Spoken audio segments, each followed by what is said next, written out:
SuperTalk Mississippi media production. State Treasurer David McRae has put hundreds of millions back into the hands of Mississippi's citizens, expanding the state's affordable college and career savings program and also returning record amounts of unclaimed money. Check out how Treasurer David McRae's office can help you, your business, or your organization. Treasury.ms.gov. Oh, yeah. Good morning, Mississippi. Everything gonna be all right this morning. Mornings with Richard Cross. Oh, yeah. Here on SuperTalk Mississippi. Woo!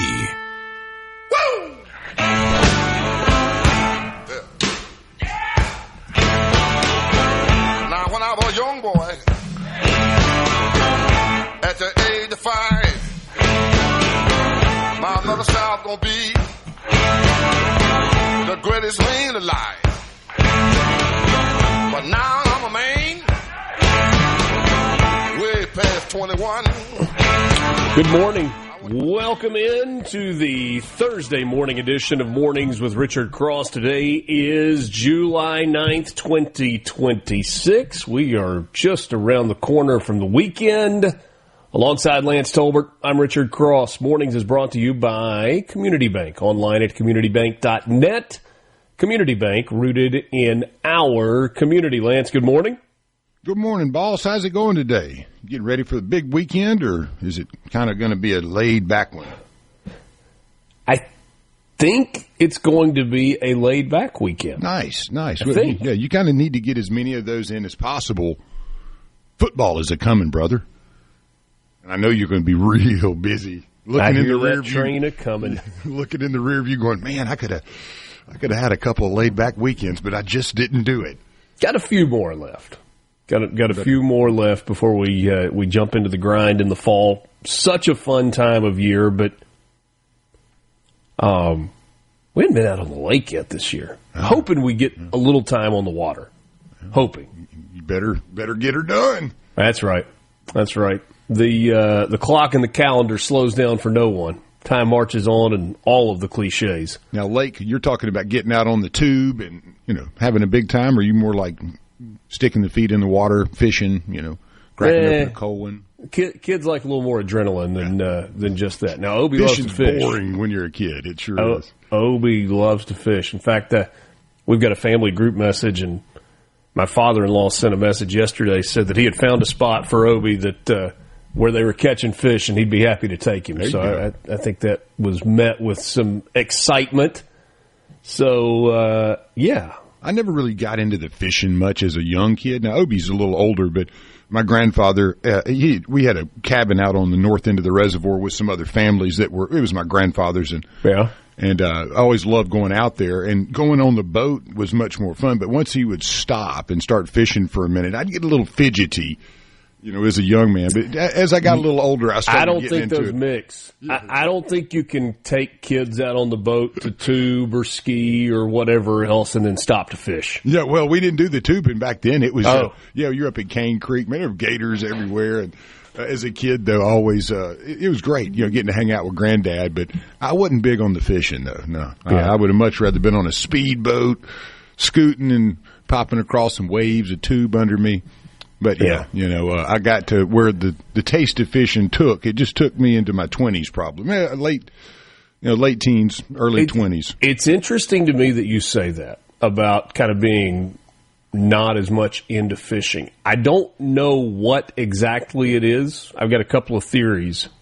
But around where I am, I'm in Oxford. I don't know if it's like this in other parts of the state. But boys that are about Obi's age, so he's 13, kind of in that 11 to 15 range, have re-engaged with fishing and with golf. Yeah. That's two good ones. I mean, when I was a kid, it's lifelong, and it's pretty easy. If you find a spot and not trespass, you're okay. At 3, if you got golf and fishing under your belt as you age, you got two things that are hobbies that you can do until you just can't do it anymore. That's two things that's right. My dad's 80 and he basically just gave up the hunting and the golfing and those things. So, you get a lot of enjoyment out of those two. Golf, I had to sneak around. Dad wouldn't let me swing the club too much, so. Because he thought it would mess up your baseball swing? Mess up your baseball swing. So I didn't get to do that.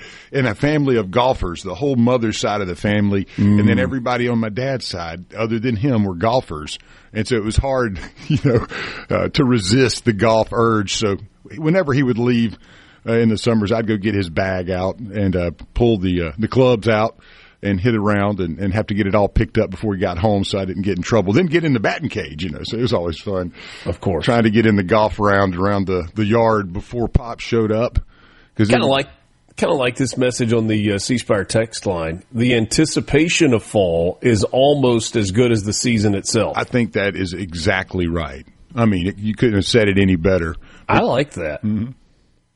I like that a lot. I didn't mean to railroad the second. No. I'm with you. I'm with you. Because we spend a lot of the time in the summer, especially the late summer. Man, I can't wait for fall to get here. You get there and you enjoy it and you love it, and it's like there's so many cool things going on. But there's something that's really cool about being excited about something. That's kind of how I am with the trip. Mm-hmm. Like if Jane and I have something coming up, or our family's got something coming up, or whatever it is, man, I count down the days. And I'll start out at, 2.5 months away. Hey, only 8 more weeks or 10 more weeks. And then you start, and sometimes it's hard for, the trip or the event to actually live up to the hype. Well, but, you've got a schedule. That's good. I haven't scheduled anything that far out in so long. It's been years. So, yeah, it just kind of jumps on me. At that. Yeah, but we're better about it now. Yeah. Yeah, that's it. Preparation always makes a trip a little bit better. And I had a cousin of mine that would always say, you always want to stay just long enough where if you were staying with people or wherever you were, that they actually want you back the next time. Yeah. So you got to pull yourself away and get out of there when you still have the open door policy. And Jane's thing has always been go home when you wish you could stay one more day. Yeah, that same theory. So, exactly. Like when you leave and you wish there was just a little bit more, you've done it just right. Because if you get to the point where you're like, I'm really, really ready to go home, then you probably stayed a little too long.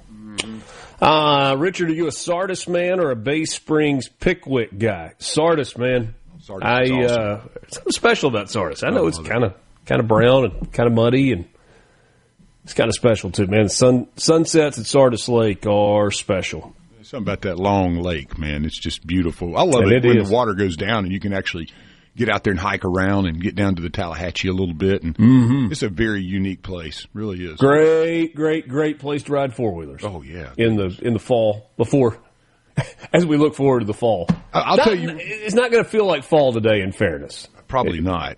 Yeah. Holly Springs up to 89 today. Low around 72, sunny. Slight chance of showers, mostly dry. Winona,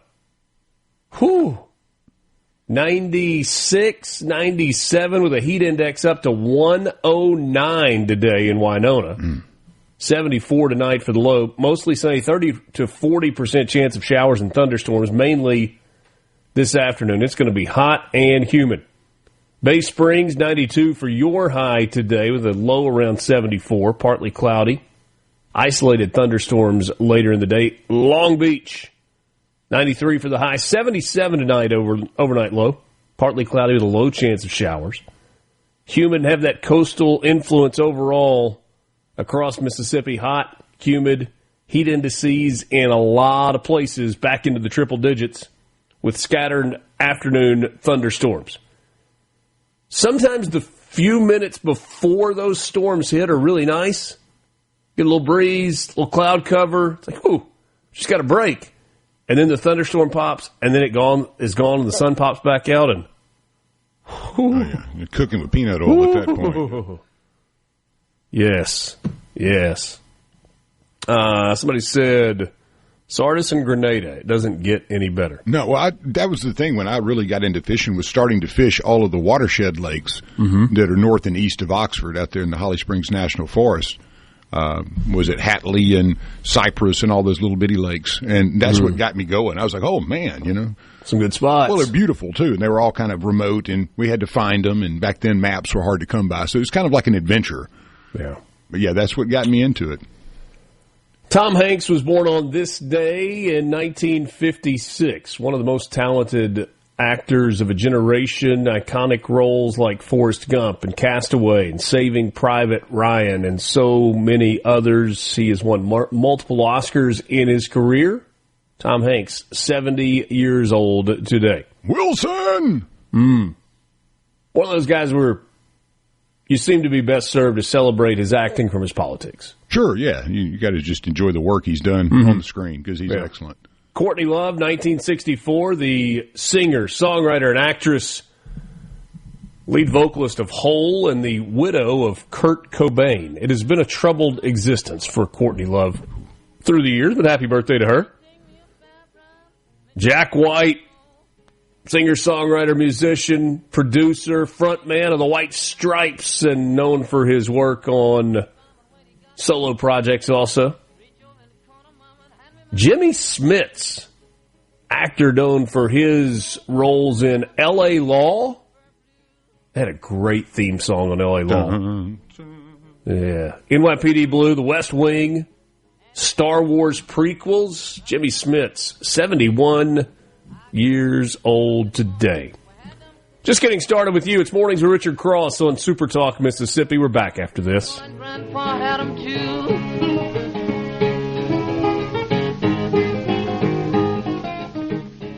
Good morning from the Venable Glass. Ready? Mornings with Richard Cross. People want to hear the truth, man. That's what we're going to do. Super Talk, Mississippi. Top of the world.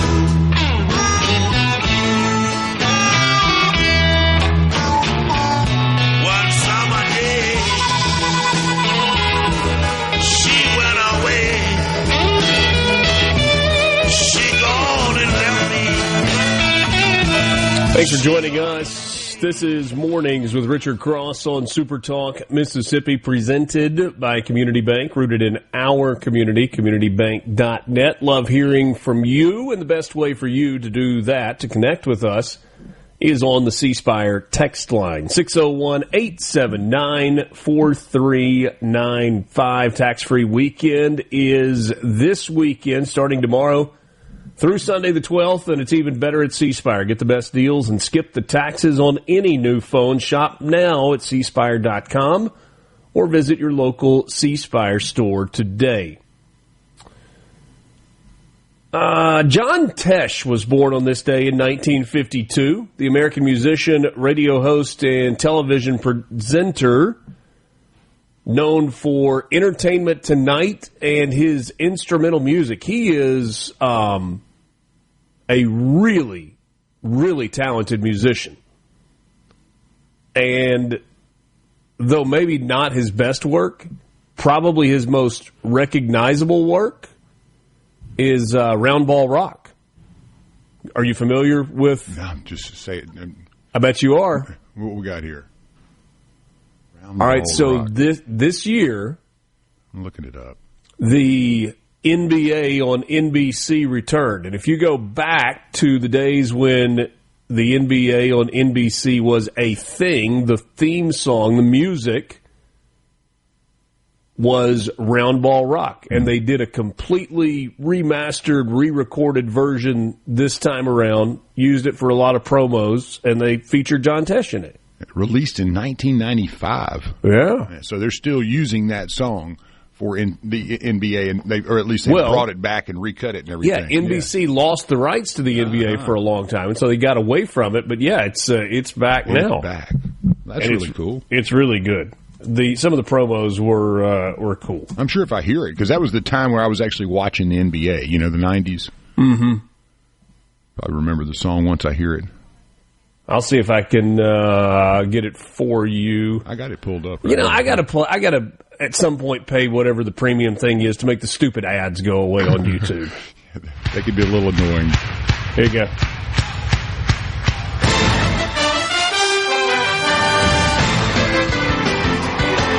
The NBA on NBC is brought to you by, you don't remember that? No, I remember like it was yesterday.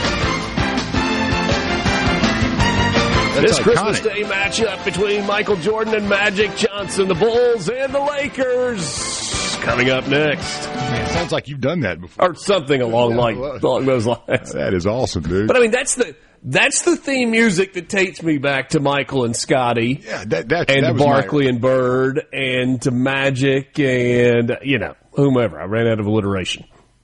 Well, those are the good days for me in NBA. I used to watch the heck out of it. Oh, yeah, it was great. James Worthy, Horace Grant, early days of Shaq. So good.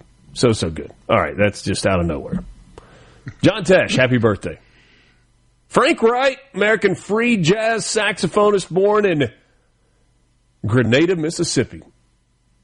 He was born on this day in 1935. George Washington ordered the Declaration of Independence to be read aloud to members of the Continental Army in Manhattan, New York, as British forces prepare for the Battle of Long Island. That was in 1776. Gentlemen, I want you to know for what it is you are fighting.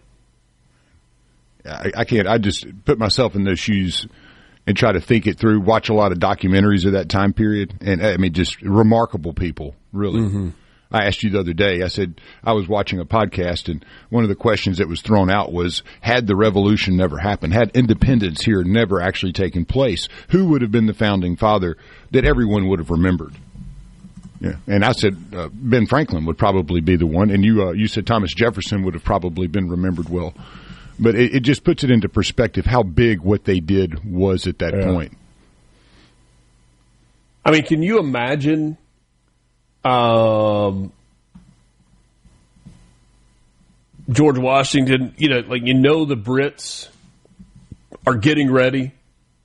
You've got this fight coming up, and Washington says, gentlemen, listen up. This fellow over here is going to read you something. And it's like, okay, this is why we are fighting. This is what we are fighting for. Okay, gotcha. Amazing people. One of the things that happened around this time, the Second Treaty of Tilsit, which was part of the Napoleonic Wars, and the story goes Napoleon wins a couple of big battles.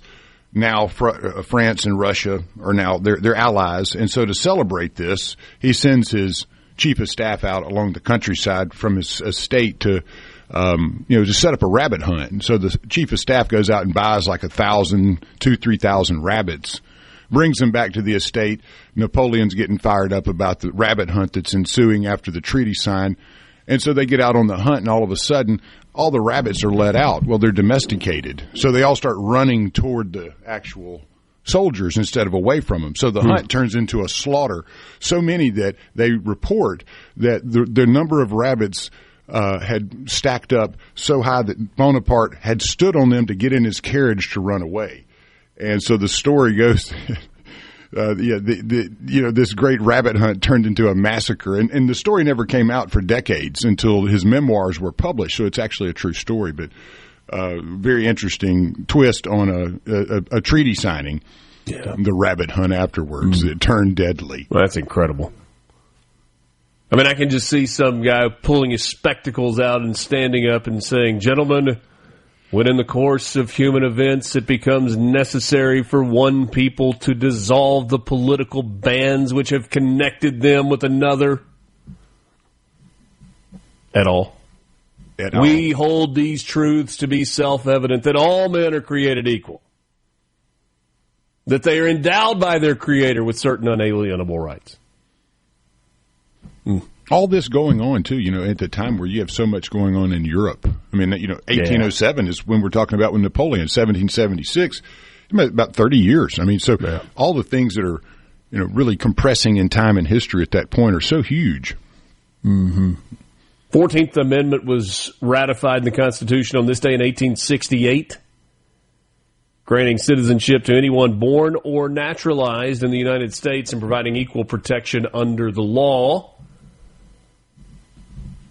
A lot of debate about the writers of and the meaning of the 14th Amendment in recent days. The Supreme Court has said it means what it means, not it meant what it meant at the time.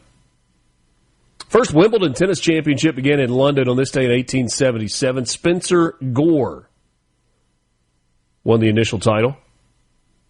1968, the first Boeing 747 rolled off the line at the factory. Its first flight came later. It was a sight to see. Mm-hmm. South Sudan officially declared independence from Sudan, becoming the world's newest nation in 2011. All right, we got news for you this morning. We've dawdled a bit out of the gate, but that's all right. Just hanging out and having a conversation with you. Thalia Mara Hall announced yesterday its first Broadway series since 2024. Jackson's Concert Hall will host 6 different shows as part of the 26-27 Broadway in Jackson season. The announcement comes after a hiatus. You remember August 2024, mold, microbial issues, HVAC wasn't working right, heating system, they had to fix it all. Finally got that done. After about an 18-month renovation period, reopened in January of 2026, and pretty strong comeback. Pretty strong lineup this fall also. September 30th, it's Jersey Boys. Frankie Valli and the Four Seasons. Then in December the 18th, Mannheim Steamroller. That'll get you into the Christmas spirit. Oh, yeah.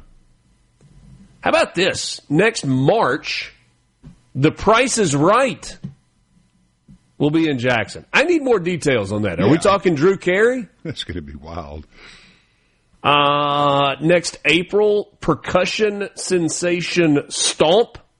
That's old school, too, there. Yeah. Stomp's been around. And then Beetlejuice to close out the 26-27 season. Thalia Mara Hall members can renew their memberships. First-time members can also purchase memberships starting July 21st, as low as $235. Hood Industries told employees this week they are winding down operations of the company's Wiggins Mill after 56 years. The closure of the plywood manufacturing operation will impact over 250 employees. They've been in operation since 1970, affected heavily by Tropical Storm Arthur. Tell you more about that after this. From the Seabrook. What are we going to do? Rise and shine with information and insight. Check it out. Mornings with Richard Cross. Super Talk, Mississippi.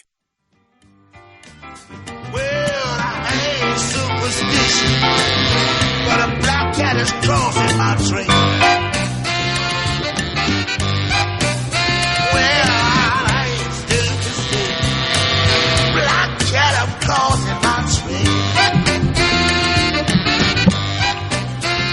Don't sweep me with no blow. Out of my head. Thanks for joining us. Thursday morning, the 9th of July. Mornings presented by Community Bank. I was trying to squeeze that story about Hood Industries in Wiggins before the break. Significant damage to that plant, big impact from Tropical Storm Arthur.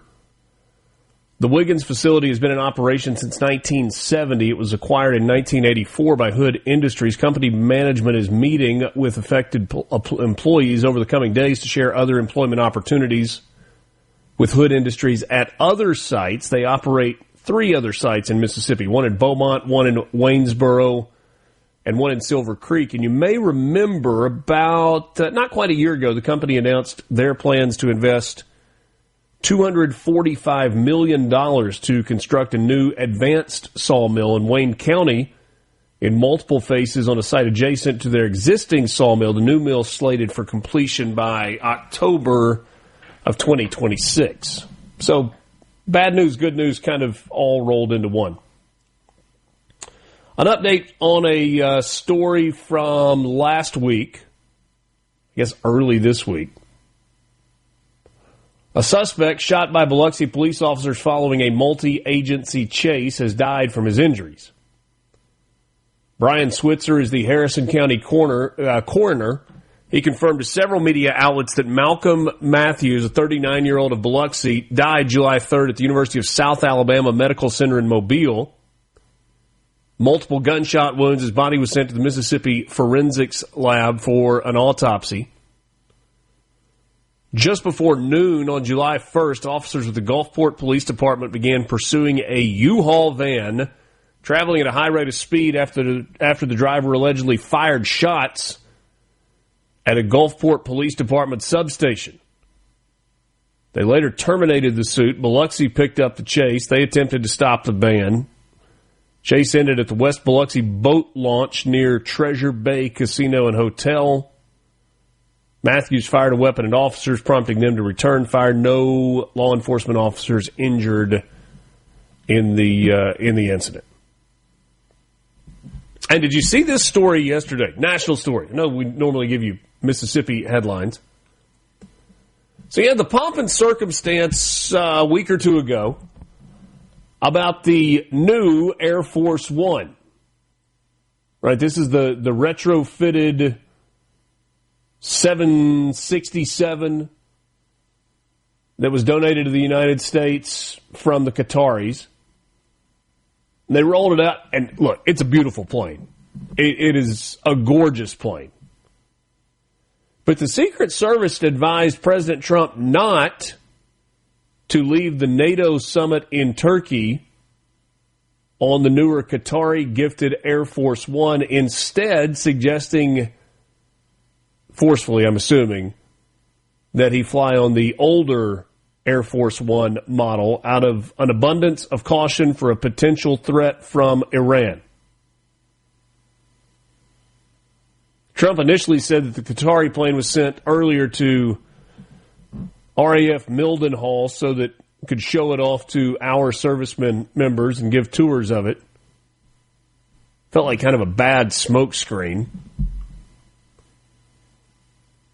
Trump did jump on the new plane for the last leg of the trip, the newer Air Force One in current active rotation. Sorry, it's not 767, modified 747-8. It got the full retrofit, but it did not get the full security package, and they were not able to modify it with the mid-air in-flight refuel capability. One of the journalists on the plane and visiting with Trump asked about him not taking it and if he was a target, if there was a specific target. And he said, I'm a target every single day. And one of the problems is, if I'm a target, that means you are too. If you're with me on the plane.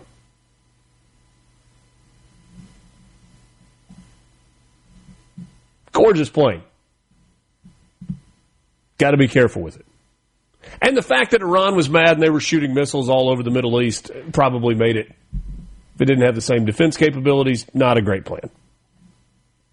All right.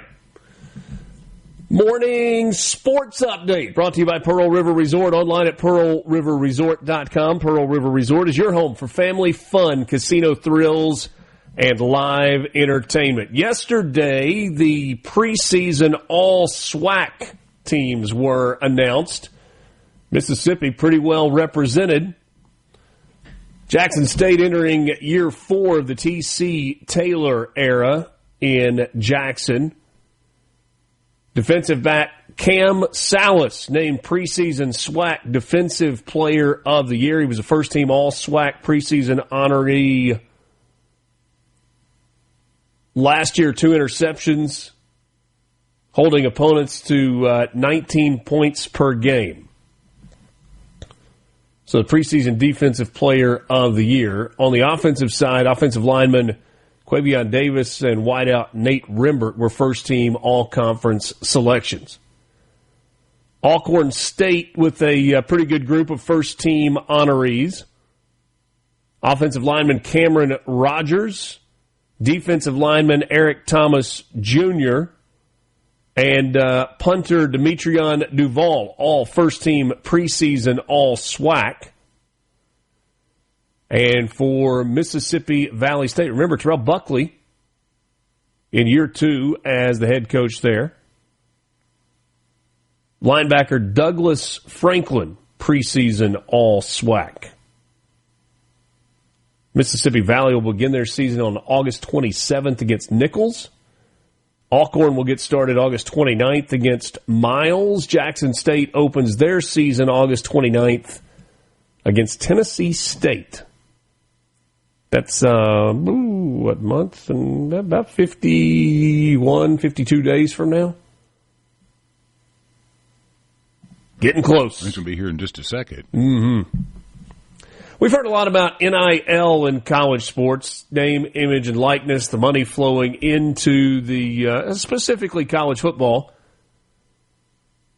But about a year ago, the College Sports Commission began its work. They were to become a clearinghouse for deals that were happening. Basically a check and a balance for out-of-control spending from schools that wanted to just kind of pool money and then pretend it had a name.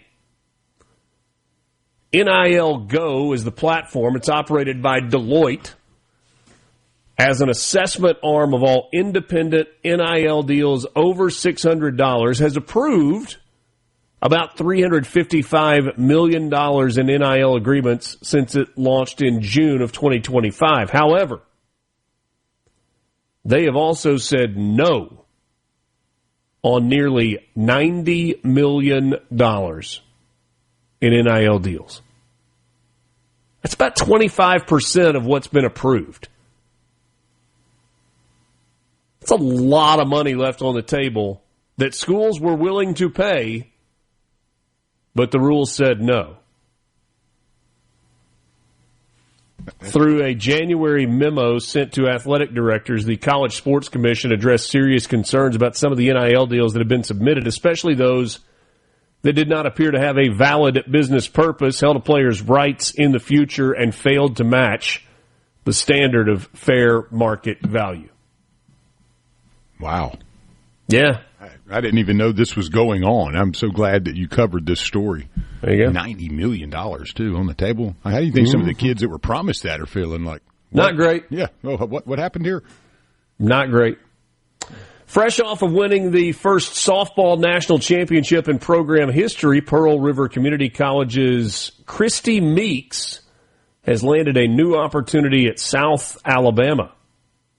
South Alabama head coach Becky Clark announced Wednesday that Meeks will be joining her Jaguar staff as associate head coach. Her day-to-day role will include overseeing pitcher development and assisting with pitch calling and strategy. So congratulations to her, and now Pearl River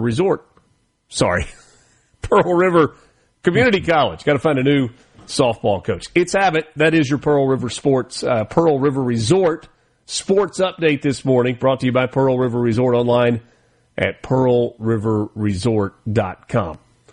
Richard Cross, Lance Tolbert, we got your Mississippi Lottery update coming up in just a bit. I got one more sports story when we come back also, Lance, that I think you might be interested in. Hey, all right. You might be. Oh, I mean, I love me some sport now. I know. Yeah, I know. It's all the info I'll give you. Yeah, it's going to be a surprise mystery story here. This is MRC, Mornings with Richard Cross on SuperTalk Mississippi. We are back with you right after this.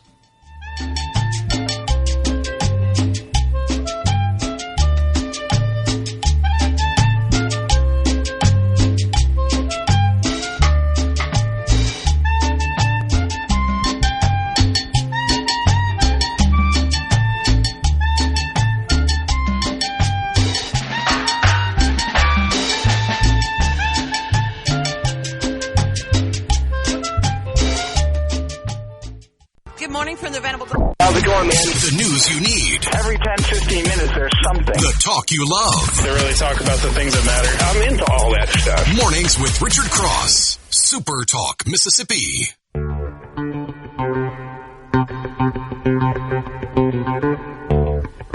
Today,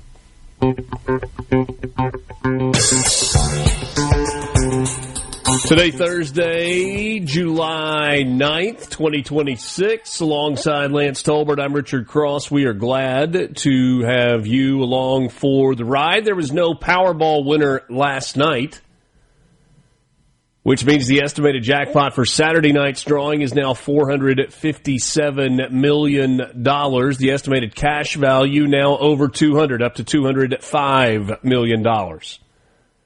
Before we get to Saturday night's Powerball drawing, though, we will have Friday night's Mega Millions drawing, which is now at $604 million. Estimated cash value $266,300,000. It has come to my attention that I am likely to be the Mega Millions winner.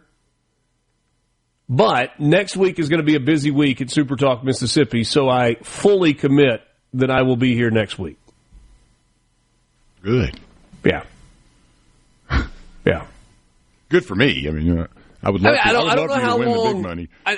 I'm not entirely sure how long after that, but next week, after I win the Mega Millions on Friday night, I mean, it'll take a few days to kind of get all the affairs in order and do some legal stuff. And Well, but I'm not going to let them hold on to the money as long as some people. I mean, there are people that wait months before they go collect the money. Why? Why would you not get your money as quickly as possible and get that interest, that thing going? Get to earning. You're not compounding on what you didn't have yesterday. Well, not at all. You'd be making the call to your financial guy, and I'm sure he would become literally your best friend. You know, you tell him you've got $400 million to invest with him, and that guy's going to be, living the good life when he gets that call from you. Yeah. Already is one of my best friends. Yeah, he'd be your best by far. I mean, you'll start getting, great gifts and all kind of stuff. Yeah. It's like, hey, I bought you a ticket. If you had that, I mean, you're different because you worked in the world, but if you had that much money, would you just use the local guy that you've always used, or would you go to say, hey, man, I trust you, and I'm going to give you a big old chunk because I know it's good for you, too, to invest, and it'd be good for both of us. But do you go to like an institutional investment outfit? I do a little bit of everything. Where they deal with really large sums of money on a daily basis?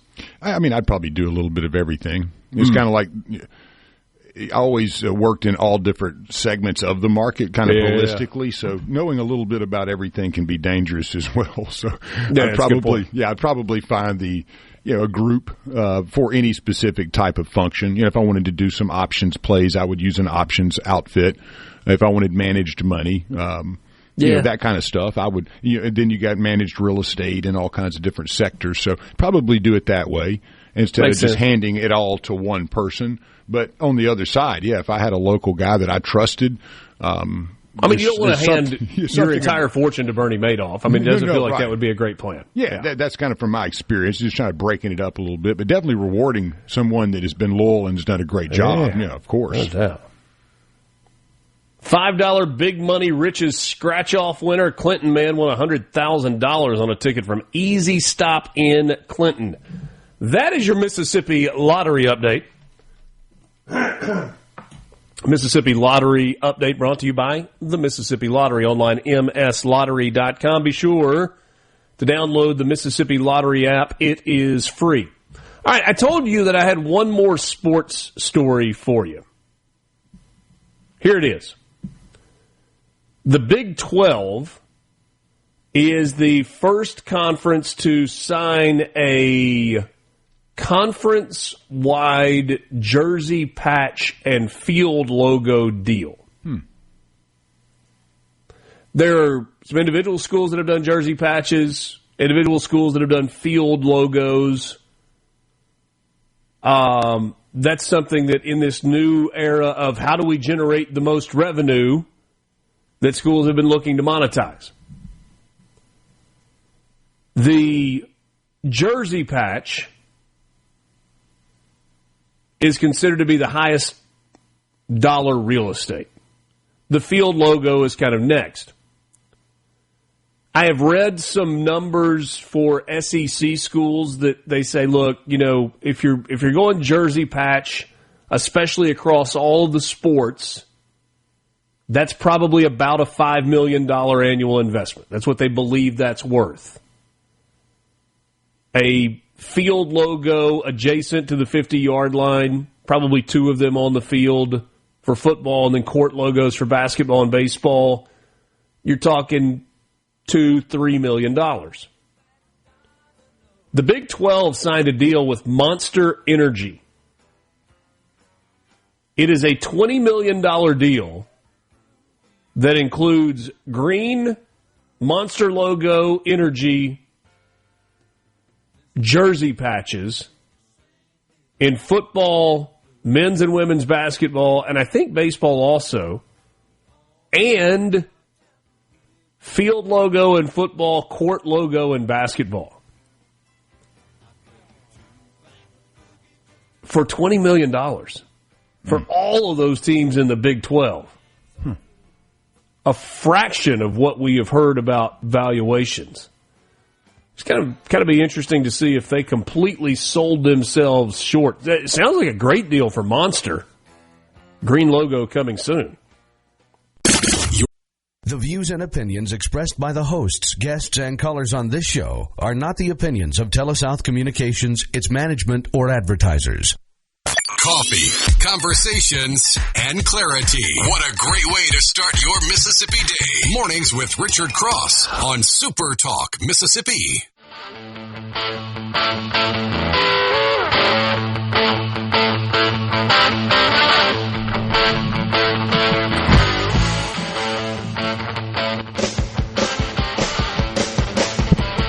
7 o'clock hour, this is Mornings with Richard Cross, SuperTalk, Mississippi. Ever notice how some places still know your name? At Community Bank, that's how banking works. We're a bank that knows community because we live here. And when you walk in, you're more than an account number. No matter what your banking needs are here, you will talk to real people who care about your goals. Community Bank, a local bank built on relationships. Stop by your neighborhood location. Our neighborhood location, or learn more at communitybank.net. Community Bank, rooted in our community. The 7 o'clock hour of MRC is brought to you every day by MWG. MWG Employer Services. Running a business is tough, and if you're struggling with HR, benefits, and payroll, you're not alone. That's where MWG Employer Services comes in. They can provide a full range of employer services, plus a custom plan that fits you. To learn more, give them a call, 601-206-7966, or go to mwgemployerservices.com. We continue to get somewhat new information, though ultimately we are waiting for the results of an autopsy performed on the body of Nolan Wells, the 18-year-old who tragically died at Horn Island over the 4th of July holiday weekend. He was last seen middle of the afternoon on July 4th. His body was discovered on Monday morning around 8:45. Ben Crump is representing the family. He is a high-profile civil rights attorney and did an interview with ABC News in which he confirmed that there would be an independent autopsy after the autopsy that is done by the state medical examiner. The fact that they continue to tell the family that we don't see any evidence of any foul play, even though you have students who recorded an altercation while they were on the boats, argument where you had Nolan and somebody yelling at one another on the boat. So that's the issue. They are conflicting. She's saying he went and got on the boat. They saying he didn't get on the boat. So which is it? And all we know is Nolan is dead. That is Ben Crump, the civil rights attorney, who is representing the Wells family. Let's go through the timeline on what we know and then some of the other things that have happened. According to the Jackson County Sheriff's Department, Nolan Wells was last seen on or near Horn Island around 3 p.m. on Saturday, July 4th. Sheriff Ledbetter told Good Morning America, from what we understand, he chose to stay on the island. I've talked with some people that are somewhat close to the investigation, trying to gather as much information independently of what others are reporting. And it is generally thought that the group that he went with decided it was time to go in. The mother of one of the boys on the boat says it's because the boat was taking on water. The bilge pump was not working properly. They said they needed to go, and Nolan said, "I'll catch a ride back in." One of the things that I believe is missing in some of the national coverage of this is an understanding of what Horn Island is and how it kind of operates, especially on a holiday weekend. There are a lot of boats and a lot of people that go to Horn Island to hang out, to party, to celebrate, to just be outside. A lot of the people know each other. You have a lot of high school age students. You have a lot of college age people. You also have adults that, for that part, I mean, it's a similar situation to, hey, we're all going to the lake and we're going to meet up out there. It's just, it's the Gulf, and Horn Island is about 10 miles south of Ocean Springs. So people put boats in and they go out to Horn Island to hang out on the weekends, or a holiday weekend in this case. At 12:26 on Sunday, Coast Guard Sector Mobile said it received a request for assistance from the Jackson County Sheriff's Office in search of a missing person in the vicinity of Horn Island. The Coast Guard said an urgent marine information broadcast was issued and a helicopter was sent to search the area. At 12:31, the Jackson County Sheriff's Office, this is on Sunday, issued a press release saying it was searching for Nolan Xavier Wells, described as an 18-year-old black male, approximately 6'1", weighing 180 pounds, last seen on Horn Island on Saturday, July 4th. At 5:54 on Sunday, the Sheriff's Department established a command post at Lake Mars boat launch. The sheriff said that multiple agencies joined the search for Wells, including Gulf Islands National Seashore, the United States National Park Service, the United States Coast Guard, the Mississippi Department of Marine Resources, and the Mississippi Department of Wildlife, Fisheries, and Parks. Also assisting the Biloxi Fire Department, which had a boat out, the Harrison County Sheriff's Department, the Jackson County Fire Service, and the United Cajun Navy. On Monday, July 6th, the United Cajun Navy aircraft took to the air just before 6 a.m. Search boats were again deployed, the last vessels leaving to search at about 8 a.m. At 8:45 a.m. on Monday morning, Sheriff Ledbetter confirmed authorities received a call reporting a body found at the northwestern tip of Horn Island, discovered by a United States Park Service ranger. Wells' family was asked to come to the Lake Mars boat launch. They met the sheriff and the coroner there. Just after 11 a.m., the family was taken to the coroner's office in Pascagoula to identify the body. On Tuesday of this week, WLOX learned that Wells' family had retained nationally renowned civil rights attorney and personal injury attorney Ben Crump, and he began his calls for a thorough and transparent investigation. One of the initial statements in a press release said Attorney Crump and the legal team will conduct an independent review of the circumstances of Nolan's death and will press for the timely release of all records, witness accounts, and autopsy findings. Around 2 o'clock on Tuesday afternoon, Coroner Bruce Lynn confirmed that the body found was that of Nolan Wells. And just after 3:30 on Tuesday, the Jackson County Sheriff's Office issued a press release asking anyone with original photos, videos, or eyewitness accounts related to Nolan Wells or any unusual activity from Horn Island to contact them. Then on Tuesday night at about 9:15, the mother of one of the boys believed to be on the island, Ashley Cole, made a Facebook post saying that her family is grieving the Wells family loss and that she wanted to make a post to dispel some rumors with facts.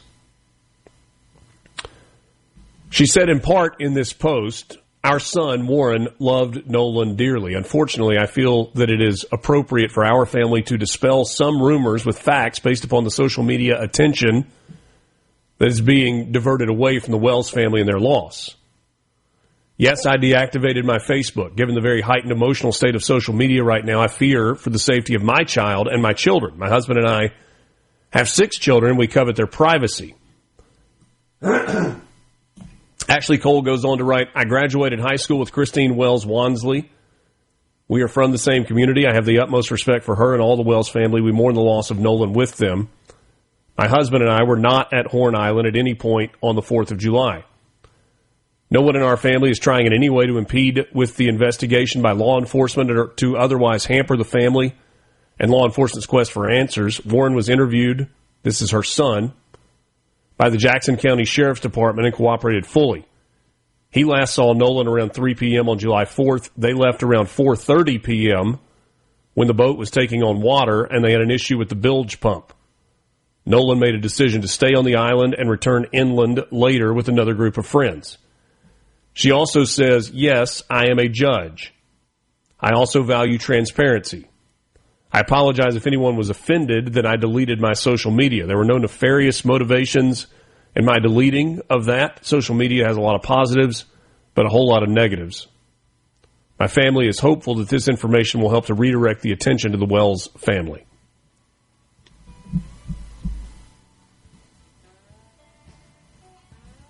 It's about the most up-to-date timeline that we've got right now.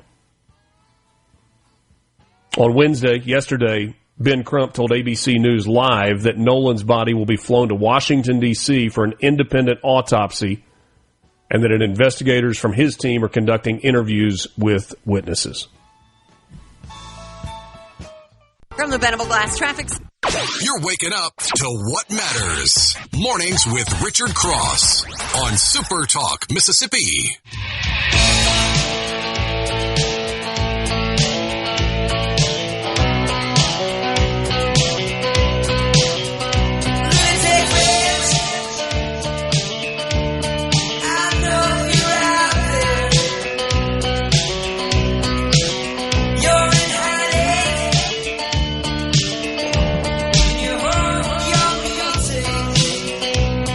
Tried to do just a moment ago is just give you the facts as we understand them right now in this investigation into the death of 18-year-old Nolan Wells.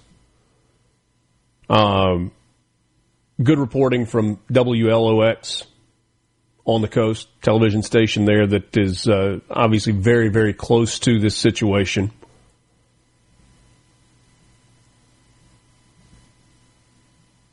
There is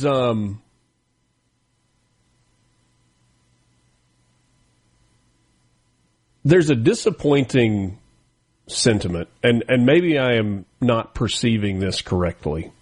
Maybe. I think I am. The Wells family wants and deserves answers, and they want and they deserve as much information as they can possibly get. And having an attorney represent them is probably a wise thing to do.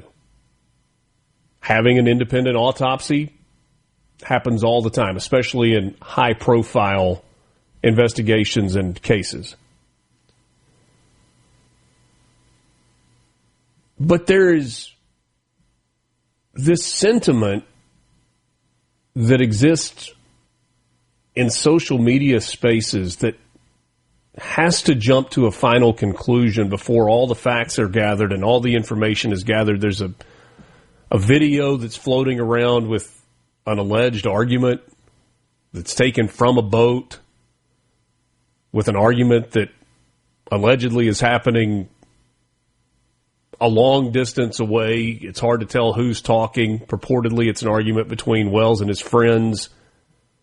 I've watched the video, I don't know, a dozen times. I don't know how you can surmise that from what you're saying. There are a couple of expletives that you hear in the video and raised voices. How you can convince me that that is happening 50 or 100 feet away on the beach from the little snippet of the video that we see, I don't know. That's what investigators' job is to do. One of the things that Ben Crump said that is contradictory with what investigators have said so far, or he says is contradictory, is that some people are saying that the boys left him and others are saying that he wanted to stay on the island. Investigators from the Jackson County Sheriff's Office told Good Morning America that they suspect that Wells drowned, but they are still interviewing friends who were with him as they work to pinpoint exactly what happened. And Sheriff Ledbetter told Good Morning America that that's why we're still asking for information, if anybody has anything, any knowledge. Ledbetter said that there is currently no indication of drug or alcohol use, but the coroner would have more information following their investigation, their autopsy, and the results from the toxicology report. The disheartening thing, reading some of the online posts, is that there is a segment of the population that when you read these posts, it almost reads like they want something nefarious to have happened. And that's disgusting.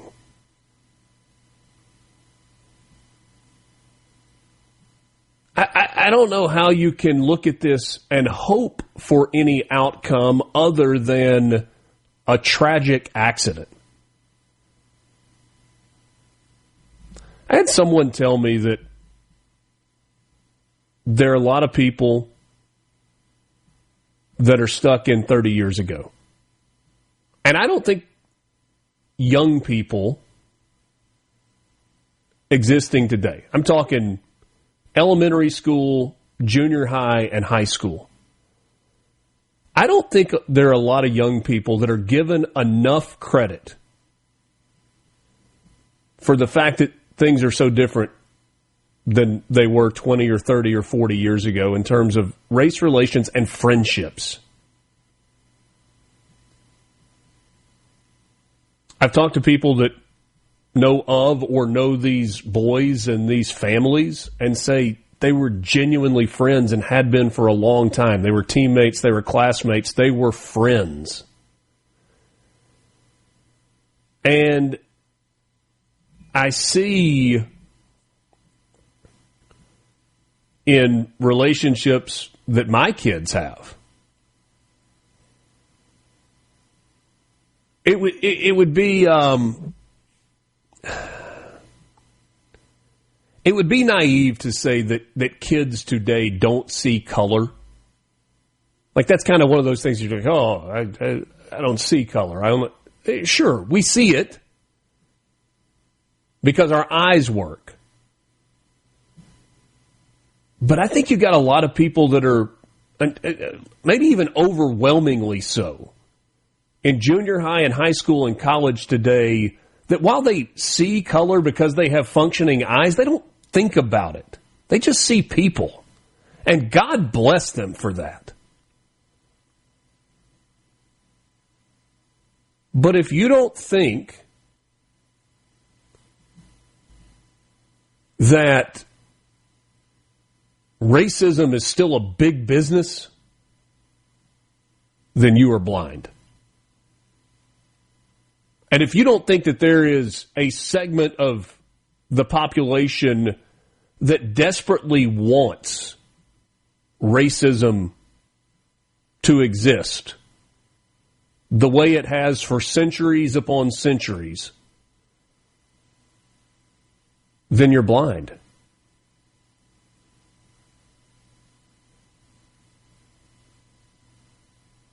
So again, I tip my cap to junior high students and high school students and others who have gotten so far past skin color when it comes to relationships, when relationships are about being teammates and being friends and the character of the people that you're around and the fact that you would do for them and they would do for you, and just that's how it is. God bless you for that.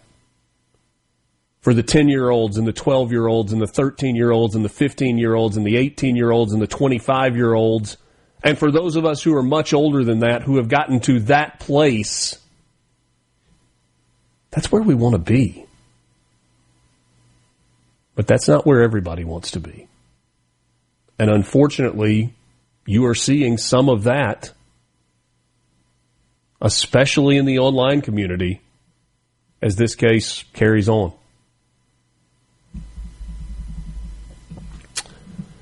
C-Spire text line is open to you at 601-879-4395. The United States launched new airstrikes on Iran. This back and forth, we've gone from tenuous to just there is no ceasefire.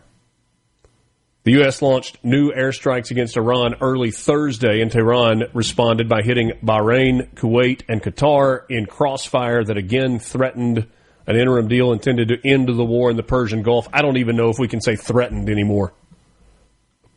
The strikes came hours after President Trump said recent Iranian attacks on ships in the Strait of Hormuz signaled the end of the fragile ceasefire agreement.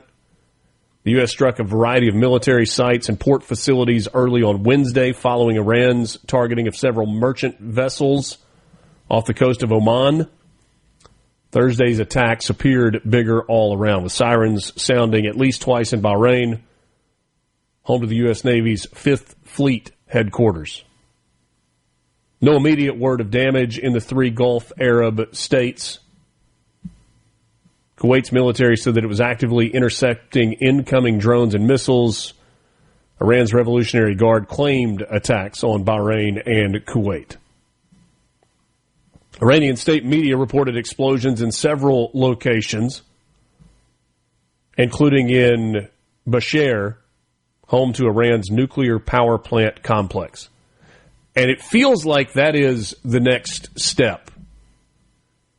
Trump has said, we can take out their bridges, we can take out their power plants, we can take out their desalination facilities. And largely the United States has intentionally avoided doing that. It appears as if that may be the next step, and that may be what is on the table at this point. Glad to be with you this morning. It's Mornings with Richard Cross on SuperTalk Mississippi. Maurice Sanderson will join us next. Longtime political consultant. Has worked with the GOP, at the national level, at the state level also. Mornings with Richard Cross, presented by Community Bank on SuperTalk Mississippi. We're back right after this.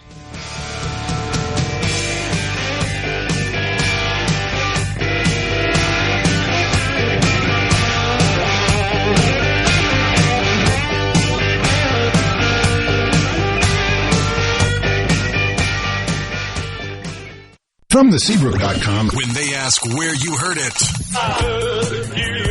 you tell them. I know you heard it. Right here.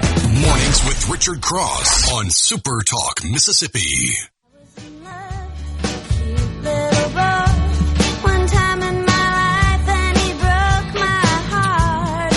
C-Spire text line is open to you, 601-879-4395. Tax-free weekend is this weekend, July 10th through 12th, and it's even better at C-Spire. Get the best deals and skip the taxes on any new phone. It's the perfect time to switch or upgrade your device and save even more while you're at it. Plus, you definitely need to check out all the latest deals at C-Spire before they're gone.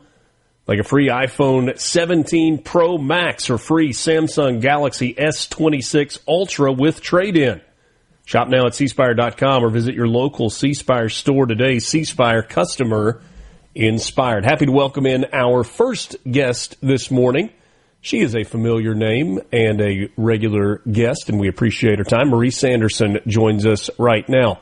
GOP strategist, former policy director with the RGA. Marie, good morning. Good morning, Richard. How are you? Doing well. I appreciate your time. I hate to start with a heavy note, but you are a Mississippi Gulf Coast resident, and obviously the Nolan Wells story has dominated so much of the headlines, not just on the coast, but statewide. Can you give us a sentiment of what the communities along the three counties on the coast are dealing with and hearing as someone that lives there? Well, I listened to your segment prior, Richard, and I think you did a nice job summarizing where the facts are on this situation. I am not an expert, and I am reading the same things you were reading. But the community down here is very close. I think you said it correctly. These kids know each other. The families know each other. There are a lot of families that do go to the islands every weekend, but particularly on July 4th, and everybody knows each other. So this is a very somber time on the coast. People are leaning on each other. The circus on social media and the circus around the nation is harmful. But I think everybody just wants the facts. They trust law enforcement, and they're leaning on each other. Ocean Springs, I'm from Jackson, and I've moved here 18 years ago, and it has become my home. These are caring people. These are loving people who just want the best for this family and are, clearly torn up by the situation at hand. Just an incredibly tragic situation all the way around, and we'll try to continue to bring you the facts in this story as they become available. Maine, of all places, has kind of become ground zero for political controversy. I know we're all shocked that Graham Plattner, who by all accounts is not a great person, more bad information has come out about him. There's this interesting dynamic with Susan Collins, the senator from Maine, who the Democrats are trying to knock out of this. She is not a 100% when Republicans vote in the Senate, but Republicans also see the value of Susan Collins because a Democrat in that spot would be a 0%, or at least a very low percentage in terms of voting with Republicans on issues that the right sees as important. What's your take on this race in Maine and maybe the role that Susan Collins plays or the role that Elisa Murkowski plays, Alaska, kind of similar in that the two of them seem pretty comparable in their votes? These ladies represent their states the way their voters ask them to represent their states. And they are Republicans. A Republican in Maine is not a Republican in Mississippi. And someone who votes with you 80% of the time, I'm quoting my former boss, Haley Barber, not a 20% traitor. I may have botched that, but you know where I'm going with it. And, a vote for Republicans in these states ultimately ensures that we still have Majority Leader Thune, who is very important to maintain a conservative agenda and make sure that we have conservative judges and continue to support the appointment of Trump's cabinet, which has continued to be difficult. Democrats are stalling that. There was a letter that the White House wrote the Democrats and leadership yesterday about how they've asked Democrats to submit names for some of these positions to see if there's a win-win, and Democrats are not moving forward names to the Trump administration to continue filling a lot of these posts in the administration. So again, a vote for a Republican is good for Republicans across the country. Susan Collins, she's been around a long time. Murkowski is too, for that matter. When I worked for the late Senator Cochran, they were in the Senate. They were tough. They have good staff around them. They're smart. They represent their state very well. And Susan Collins is tough. She's a great candidate. I will tell you, though, that it feels a little bit like there was more shoes to drop. And you said this guy in Maine, Graham Plattner, he's not a good guy. I'm a little surprised that it took him this long to ask him to step down. I think you'll see that used in messaging with Susan Collins and try and tie whoever they nominate. They're going to do that through a convention, which is interesting in Maine. I believe there'll be about 600 people in the Democrat Party in Maine who will choose their next nominee. And then for Republicans who are working to support Susan Collins, they have to learn about this person. And you have to define them. And so it's a lot easier to run against someone you know. They knew Graham Plattner. They knew his vulnerabilities. They had a campaign laid out. So, strategists surrounding the senator will need to get to know this new candidate. But she's very good at what she does. She's independent sometimes on her votes for a reason, because that's what her voters in Maine expect her to do. The conversation around socialism in the United States is growing.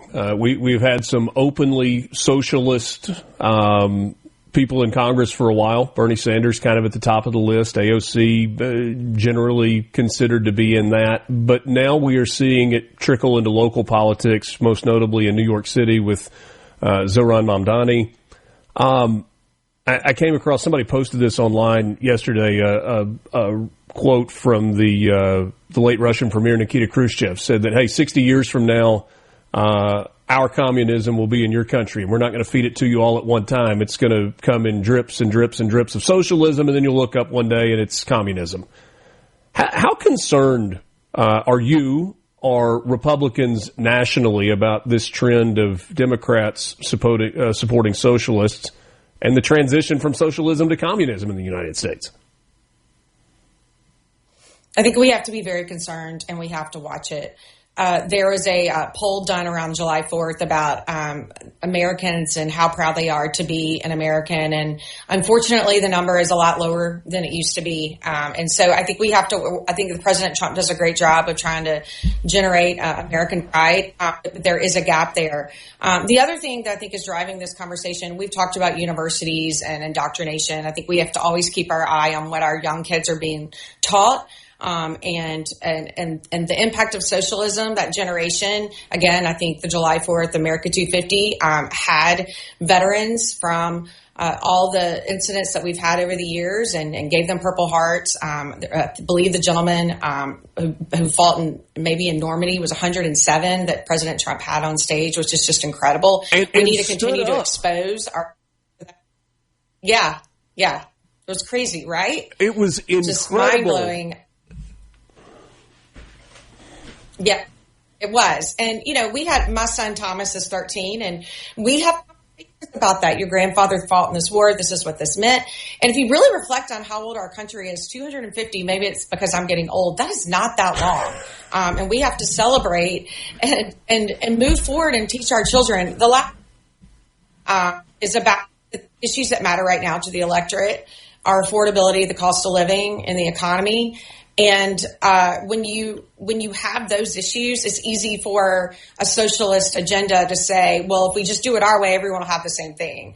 And history will have to teach our children and others that is not the case. That is not how this works. There's an interesting juxtaposition in my mind with the poll that you referenced about fewer Americans being proud of being American and patriotism being down.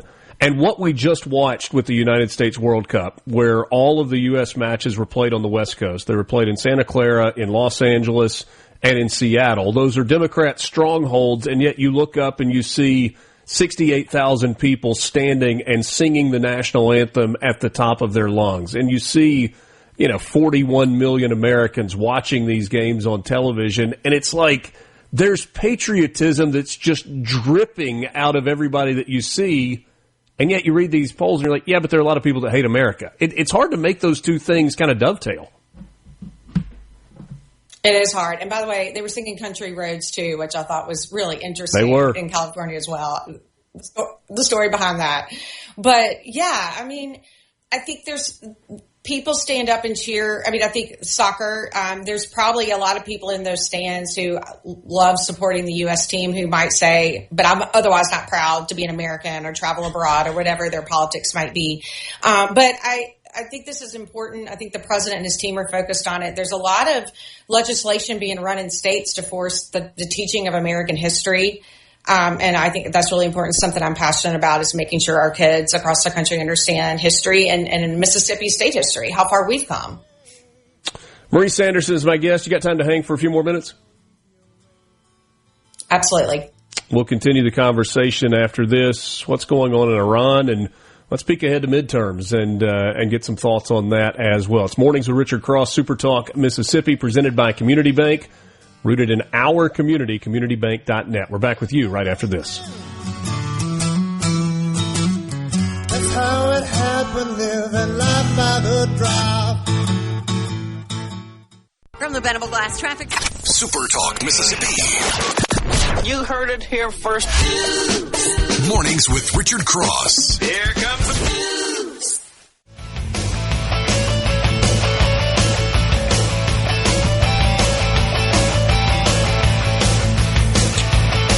Back with you on MRC on this Thursday morning, the 9th of July. Marie Sanderson is my guest, GOP strategist, former policy director with the Republican Governors Association.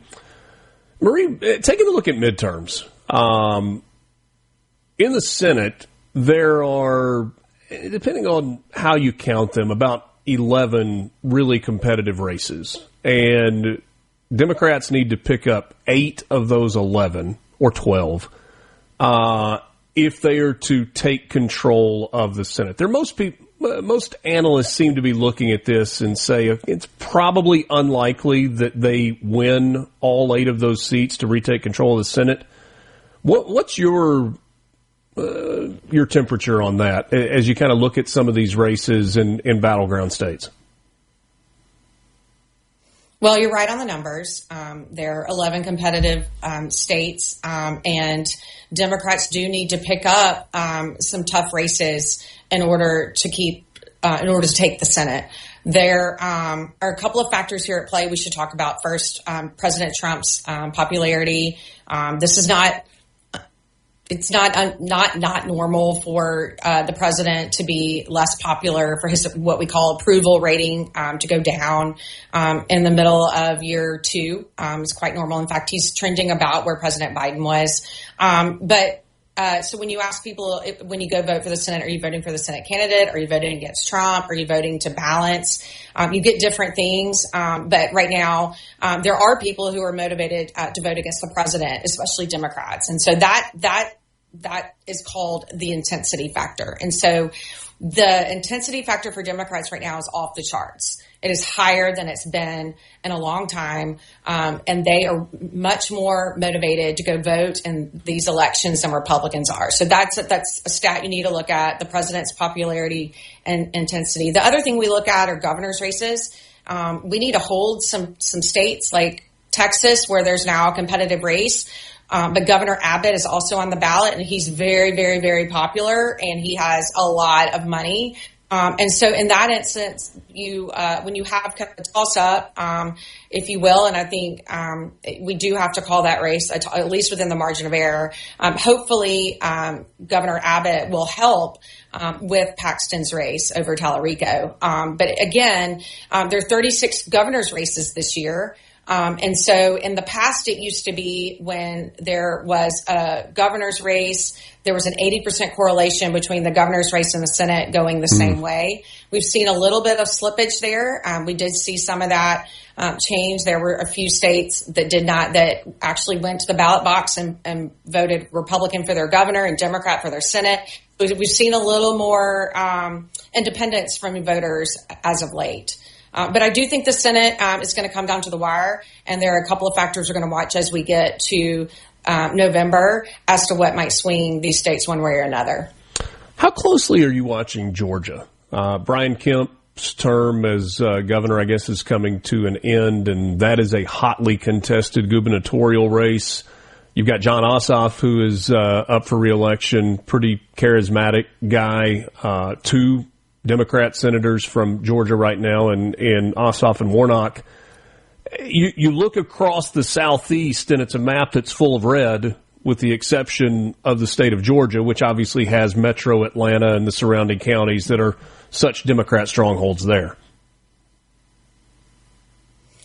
Georgia has become a purple state. Whether we want to say it or not, it is a purple state. It does matter from year to year, the issues, the popularity of the president. I should say, though, that even though President Trump's approval has gone down, Democrats, if you look at a generic ballot, are not that popular. Americans generally don't think that Democrats have an agenda. And so it does matter about the candidate. I think Ossoff has done a decent job voting independent when he can. He's well liked. But let's talk about Kemp for a second. Brian Kemp, the current governor of Georgia, is very popular.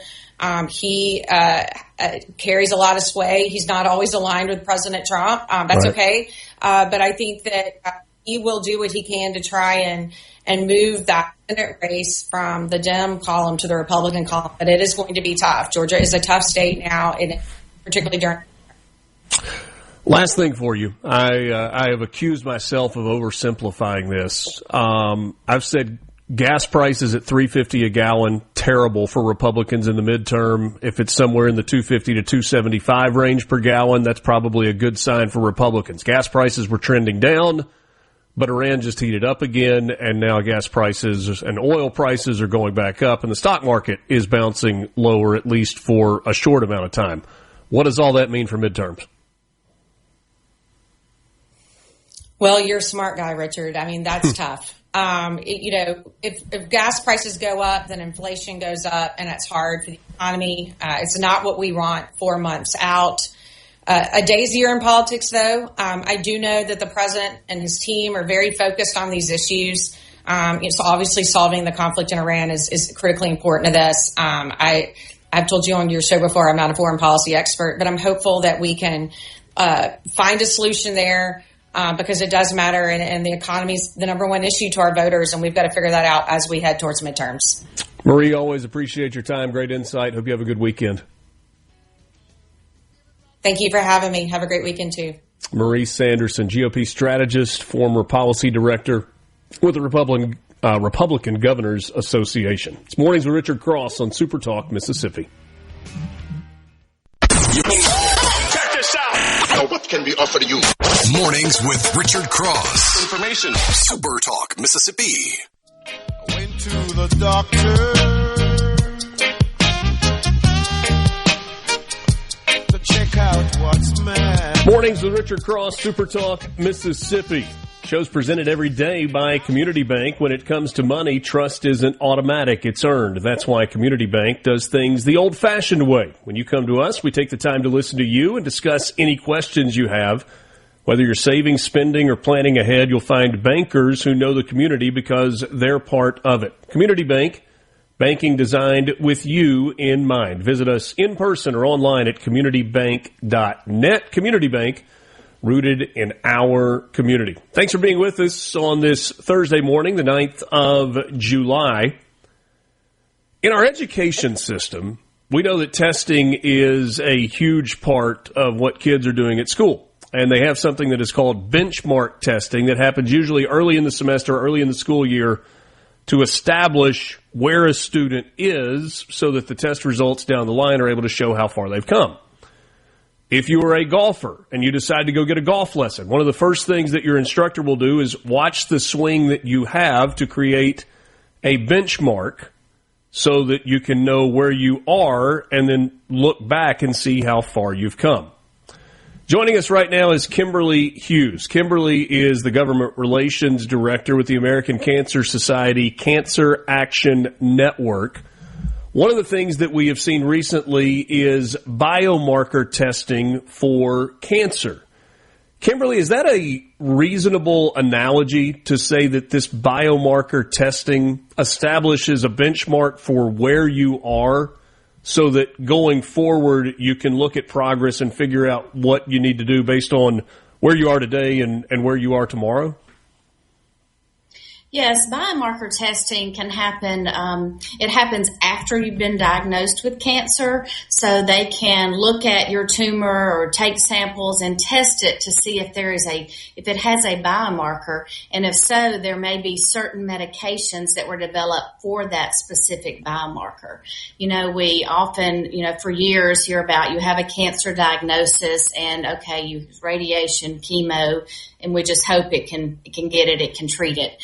But scientific evidence advances have biomarker testing has just really changed that for a lot of cancer patients, where you can test and see if you have a certain biomarker and then do targeted treatment that will hopefully have better outcomes. So it's less about establishing a benchmark and more about understanding specifically maybe the characteristics or the traits of a given tumor or a given cancer within the body so that you can specialize treatments? Exactly. More precision medicine, precision treatment, targeted treatment, different words for it. Obviously, this is something that the scientific community has been working on for a really long time. There are 23 states that now require state-regulated insurance companies to cover biomarker testing. Why is that number only 23, and why has it taken so long to get to that point? Well, you're right. It has taken a while for insurance coverage to catch up with those scientific advances. And actually, Mississippi was the 23rd state, but since then, Tennessee has passed a law. Theirs is just for Medicaid patients. And then just last week, Delaware passed a law that's, it's full coverage, waiting on the governor to sign it. And if so, we will have 25 states that have passed it. So all the states that have passed it have just been in the last few years. So we do expect that number to grow. We're working on this, in most of those other 25 states. So we're just thankful that Mississippi was pretty much ahead of the game, compared to some things that we're usually last in. So state laws going into effect requiring state-regulated insurance to cover these things. Have insurance companies been reticent to say, yes, we are willing to cover biomarker testing? Yes, they definitely had some concerns during session, and some, testing is covered, maybe parts of it are covered. There just wasn't an across-the-board coverage for insurance companies in Mississippi and state plans and Medicaid. So that's what this legislation did. But also, it's not just automatic. It has to be suggested, by your doctor, by a physician. It's just not a given that you get a cancer diagnosis and you're going to have biomarker testing that's going to be covered. It has to be, at the, request of your physician.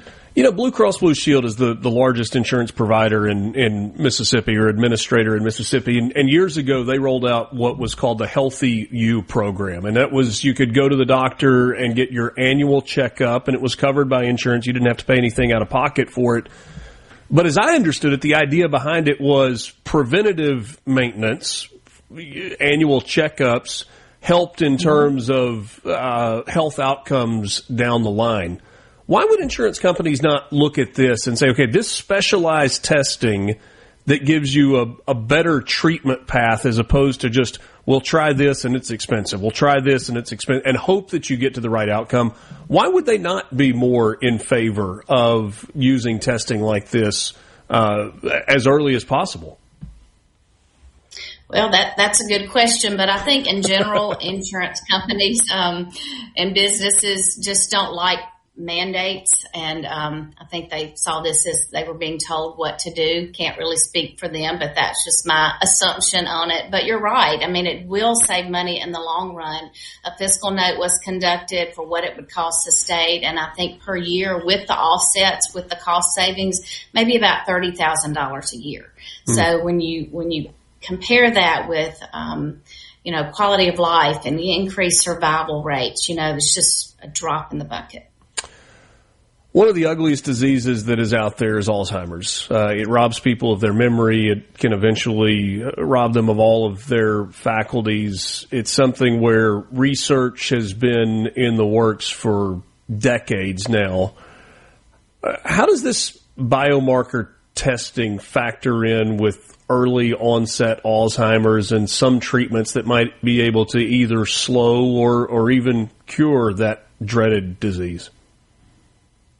Well, you're right. It does help. While it's being mostly used in oncology right now, it is helping with Alzheimer's and other diseases like arthritis, Parkinson's, mental health, some heart disease. So it's the scientific advances are continuing. I can't really speak to the medical side of how it helped with an Alzheimer's diagnosis, but sure. They were a partner of the association in making this helping pass this law in Mississippi, as well as a whole broad coalition of other groups. And so I know it will be beneficial. So definitely not just cancer. And you see this kind of going across the medical field longer term as we see success with biomarker testing and specialized treatments, that maybe it does make more sense for more disease states beyond just the oncology realm?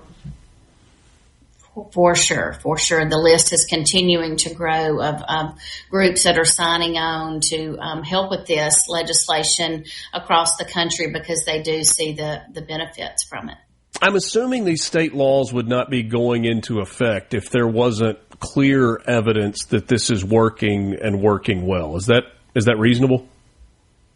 Right. I mean, it's still, like I said, it's still kind of early to have a whole lot of hard data to share, but, those survival rates and quality of life, those type of outcomes will continue to improve, I'm quite sure, based on this. We had an advocate work with us during session that, is a colon cancer survivor and continues to have biomarker testing to see if she's had a recurrence of cancer. So there's just continued benefits, not only at the onset of your diagnosis, but as you go through your treatment and even after you're done with your treatment, to make sure there hasn't been more cancer or been a recurrence. In your role as government relations director, I feel like you need a story to tell when you're visiting with lawmakers or staff for lawmakers. Is your story just that you tell, is it just based on statistics and charts and numbers, or are there some specific success stories that you can point to that kind of tug at heartstrings and really show, hey, this is working and we've got to do this? Yes. Well, while every policy that we work on is evidence-based, and those numbers are important and that data we do share, but those stories, those personal stories, those cancer patients, those cancer survivors are what really make a difference. And whether we're working at the local, state, or federal level, our organization and others like ours always really count on our volunteers and cancer survivors to play a part in making that policy happen and sharing those stories. I can be a lobbyist at the Capitol talking to lawmakers, but you put one of their constituents in front of them who has battled cancer or who has lost someone from cancer, that makes a huge difference. And I think we saw that especially with this legislation, with Representative Casey Ur's wife, who lost her battle to cancer. But he credits longer time with her due to biomarker testing. He credits biomarker testing for having, for her surviving longer than she might have without it. So, as you know, the bill was ultimately named after her, Jill's Law. And so those stories can continue even, when people are no longer with us. They make a difference for their loved ones to be able to share the benefits of whatever we're working on or the need for what we're working on. The scientific advancements that are happening in the medical field are absolutely incredible. Kimberly, I appreciate your time. All the best to you, and I look forward to catching up with you down the line. Okay, thank you for having me. Mornings with Richard Cross on SuperTalk, Mississippi. From the Bendable Glass. Mornings with Richard Cross. The monitor switch lets you hear breaking news. SuperTalk, Mississippi. Small wheel turn on a fire, big wheel turn on a grace of God. Every time that wheel turn round, bound to color just a little more ground. The 14th annual Palmer Home for Children Radiothon is 1 week from today, right here on SuperTalk, Mississippi. Every year, children across the state of Mississippi find themselves in unimaginable circumstances, and that is why we need your help. Those are children that need a loving home. You'll learn how Palmer Home for Children serves vulnerable children. It's a faith-based organization that doesn't take any government money. And once again, we are asking for your help. We want you to tune in. We want you to listen to the stories, and we want you to donate. And join us next Thursday for the 14th annual Palmer Home for Children Radiothon. It's all happening right here on SuperTalk, Mississippi. So look forward to being on campus at Palmer Home again next Thursday. Such a incredibly special day. And I don't just walk away from that day excited about what's going on at Palmer Home. I walk away from that day excited about what's happening in the state of Mississippi, because your generosity over the last 13 years for this organization that together we have all learned about, we have learned the stories, and we are now to the point where we have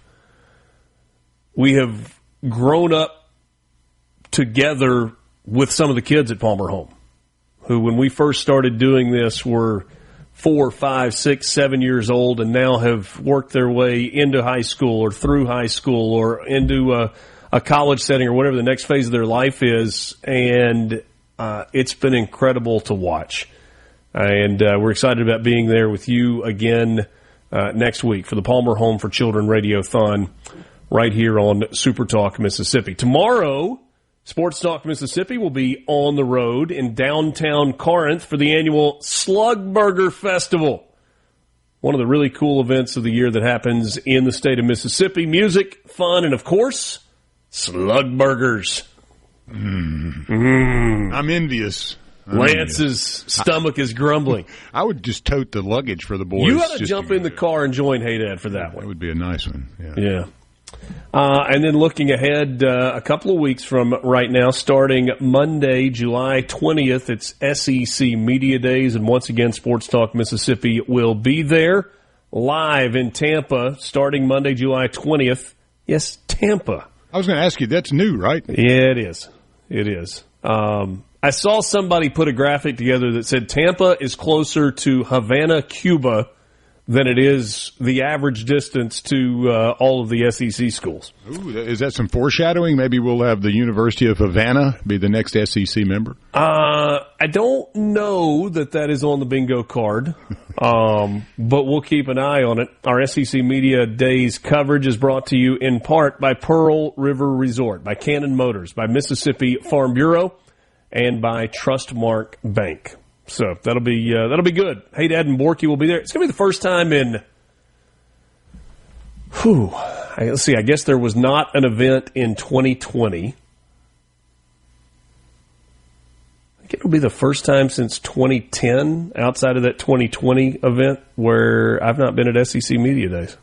So, are you excited, or are you kind of reluctant? I'm content. Boys are going to be just fine. They will have it covered from one end of the conference to the other, and they'll bring you the same coverage that hopefully you've grown accustomed to over the last decade and a half, getting you ready for the start of college football season. Yeah, I'm sure there will be a moment that week where I'm like, what are we doing? Why am I not there? But it's going to be great, and I'll be listening just like you will, as Borky and Hey Dad will be in Tampa, Florida. I do hope that at least one of the two of them will have a good, authentic Cuban sandwich while they are in Tampa. Those are the best, man. Oh, they're so good. Well, any Cuban bread. For me, being in Miami a good bit over the years, I absolutely migrated to just where's the Cuban breads? That's where I'm going. The sandwiches are awesome. The fried plantains, all that. Oh man. All right, so I don't know how we'll pull this off. Mike in Oxford on the C Spire text line says, Richard, I'll bring back an extra watermelon next week if I will make sure to get it to Lance. Yeah, you got a fleet of F-450s you can send here. Here's the problem. I still owe Lance a lunch from a bet that I lost to him within the first month of us being together on the show. And it's not that I'm unable or unwilling to pay the bet. We're just never at the same place at the same time for me to do it. And I've tried to tell him, let me have your Venmo. I will send you money to buy yourself lunch. He's like, nope, that's not how it works. Yeah, not the same. But I feel like we've kind of gotten to the point where the bet needs to be paid. Yeah, well, it will be. I have full confidence in you, RC. Okay. Yeah. Whenever you're around, I mean, you're usually busy when you come in here. You know, you're driving in, you got interviews, and then you have a couple of meetings, and then you hightail it back north usually. So we'll just I was in Jackson yesterday, actually. See?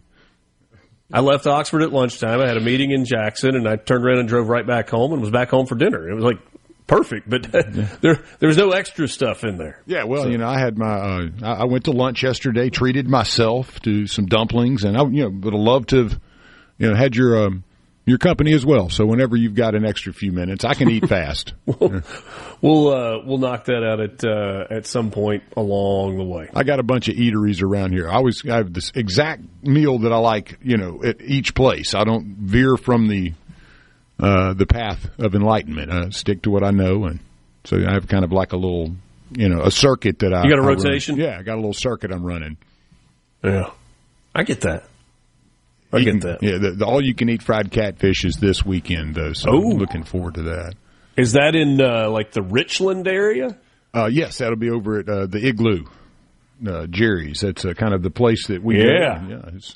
I know there's some great fried catfish around here, but that's one that brings back a lot of memories from childhood, and so nostalgia plus amazing food is a great mix. I bet there is a how smells can take you to a place? Mm-hmm. Yeah, smell's the strongest sense. I bet when you walk in the Igloo at Jerry's, there is a smell that takes you back to a place from your childhood without even thinking about it, right? Oh, yeah. I mean, my grandfather, I remember the place had not been open that long, and they even still had the pond behind the facility where they actually had catfish they were raising out there in this. And that was before they filled it in.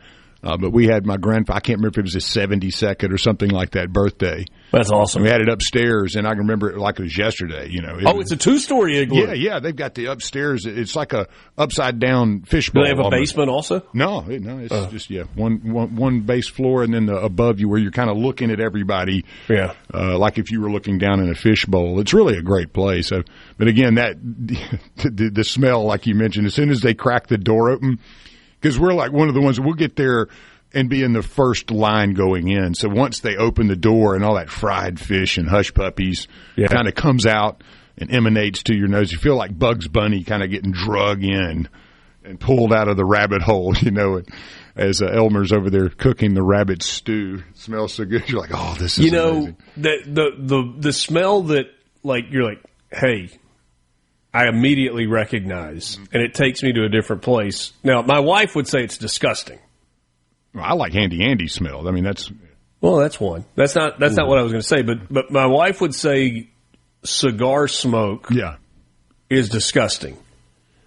But the smell of the Grove, crowded with a wafting mixture of cigar smoke and the tinge of bourbon in the air.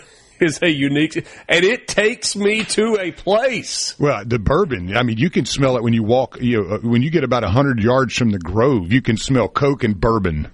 Now, when it's cold, you also get the waif of the, people cooking gumbo and all that in the big. Yeah. Oh, yeah. Some friends of mine that would set up right there at the Hillgard Cut Bridge. You could smell the gumbo cooking before you even got across the bridge. Random messages on the C Spire text line. I hate they closed the Jason's Deli by you guys. Yeah, I agree. I was a big Jason's Deli fan. That's an excellent spot. There was one over off of Ridgewood Road in Jackson. What was the bet? Do you know? I have no idea. Yeah, I just know that I lost, and I owe Lance a lunch. Somebody says, "Can I join in on that lunch?" You're welcome to. Anytime. You're gonna have to send us your name, your date of birth, your social security number. Amex, the Amex Platinum. And don't forget the expiration date and the PIN number. We just need to do a little checking. Nothing nefarious there.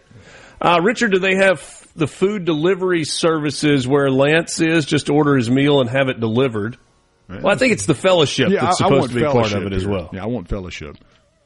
Nate in Amory, Mississippi is the greatest place to live in the greatest country in the world. Hear, hear. Amen. Things haven't changed. Tonight is chitlins at Jerry's. Talking about smells. Yeah, that's not the smell I'm looking for. Johnny in West Point says, just so you know, cheap bourbon requires Coke. Yeah, yeah. Beams 8-star. You need a whole gallon of it. My sister said an old building on the MSU campus smelled like the 70s. Ooh. Okay. Back with you after this. From the Seabrook. MRC. Mornings with Richard Cross. Let's get on with the show. Check it out. Super Talk, Mississippi. Have you got dinner? Lance, you are familiar with a Florida man, correct? A Florida man, yeah. Yeah. I mean, you know, all the a Florida man right. stories. I got one for you. Except it is not a Florida man. An Indiana man. Oh. New twist. What started as an investigation into a stabbing and arson took a disturbing turn in Fort Wayne, Indiana.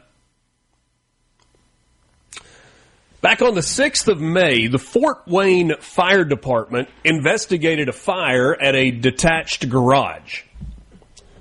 Around the same time, police were responding to a reported stabbing. The property owners of the garage said a neighbor woke them up to alert them to the fire. In the meantime, Fort Wayne police encountered a stabbing victim by the name of Christopher Peden, according to court documents. As he was being taken to the hospital, he claimed that he had been stabbed somewhere in downtown Fort Wayne. Also, that he had been threatened the day before. And then a bout of conscience struck him. And he decided that he needed to come clean.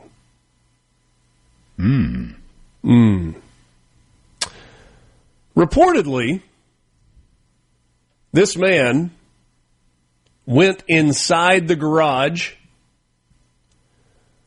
took a kitchen knife, and dismembered himself. Not his fingers. Yeah. Not his toes. But his... Goodness. Yes. And then poured gasoline on Pedro and lit it on fire. What? And left it on the ground in the garage. Okay. Peden said he went to the garage and harmed himself by cutting off his with a kitchen knife. Poured gasoline on it and set it on fire on the floor of the garage just inside the door. Court documents indicate that investigators collected evidence from the garage, including a red plastic gas container, 4 lighters, and a kitchen knife. Peden is charged with arson, a level 4 felony. Court records say that a hearing is scheduled for next week. No. Man, this guy is nuts. Yeah, I mean, hey, this guy's going to the loony bin, but... See what I did there? Yeah. Yeah.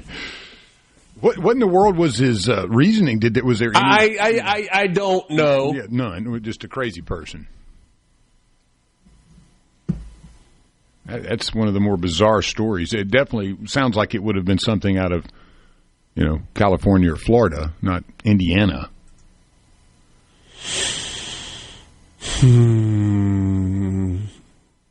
C-Spire text line. Yeah. We get pictures of hot dogs on a grill. Thomas says, great balls of fire. Yeah, I'm just still wondering what in the world possessed this individual to go that route, but no backstory in there. Jason, I appreciate that you picked up on the reference of Pedro. One of the all-time great movies, Varsity Blues. Oh, yeah. Fair or foul? I have more serious stuff to get to, but this is kind of fun. Fair or foul? A man is walking his dog on the street. The dog decides to do his business. This man is respectful, and he has a plastic bag with which to pick up the business. You know, poo. Once he puts it in the plastic bag and seals up the bag, as a good, reasonable person would and should do, he notices a trash container that is pulled to the road, and he drops the bag with the business into the trash container. Okay. Problem. Lady sees man put the poo bag into her trash receptacle. She goes to the trash receptacle, removes the bag, and returns the poo to the rightful owner, throwing it into his driveway. He then wants her charged with littering. Diabolical. Who is right and who is wrong in this situation? There was a police officer that was involved. But this man says she littered. And the police officer says, yeah, but it was your property. It was your dog. He's like, she took trash out of a trash can, brought it to my house, and threw it in the driveway and left it there. That's littering. Although I guess he could be trespassing first. Yeah, I mean, it's complicated. Multiple layers on this one. And then you had to have the cops involved on something like that. Of course. That's always, definitely who's the Karen? Her or him? I don't know the answer to that. Mississippi Lieutenant Governor, by the way, this is a real story. Those were real stories also. Just this is slightly more serious. Mississippi Lieutenant Governor Delbert Hosemann, not a newsflash here, not a fan of mobile sports betting. And he has made that stance more clear earlier this week, or made that stance more clear earlier this week than he has at any time in the past. We have talked about that with the Lieutenant Governor on the show. I don't think he has been as adamant as he was in a social media post earlier this week. He outlined why he's opposed to the concept of Mississippians placing wagers from their personal devices outside of the four walls of a casino.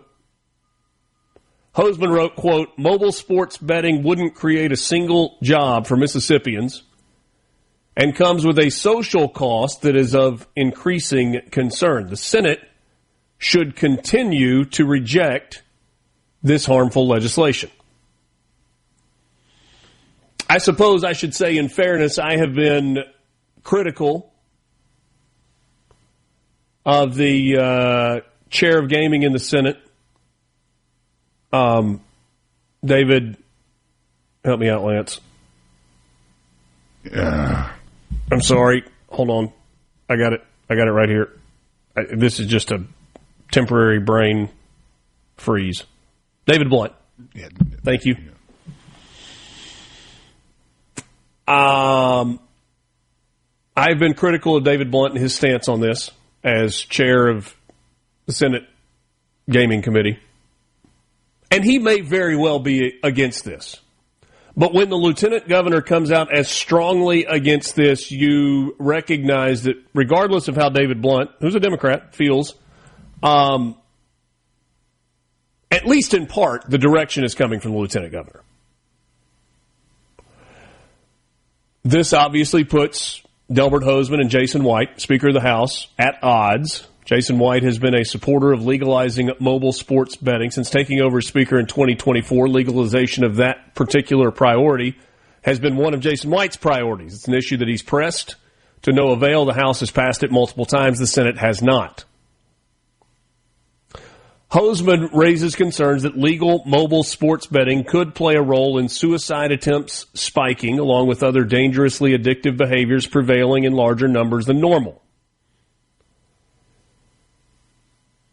The furthest that Mississippi has dived into the legalization of mobile sports betting is allowing it to occur within the geo-fenced confines of the state's existing 30 casinos. Outside of that, a study committee created in 2024 to assess the impact of mobile sports betting in Mississippi. They've not gone any farther. Officials on the committee received mixed feedback from industry leaders, with roughly half of casino administrators supporting legalization and the other half opposing it. That was a couple of years ago.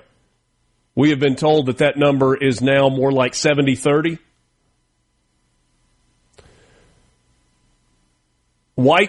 Jason White's argument in favor of mobile sports betting has been that people are already placing wagers illegally, and legalization would allow the state to access an untapped resource or source of revenue.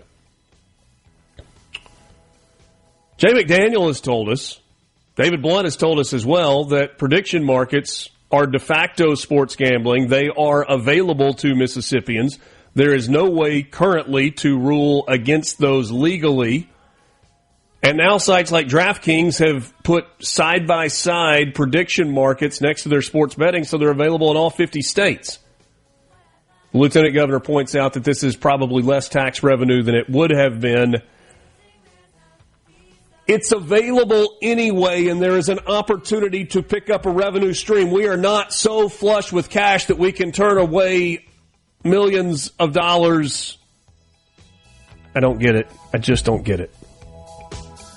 From the Venable Glass. Reaching across the state and across the aisle. Mornings with Richard Cross on Super Talk, Mississippi.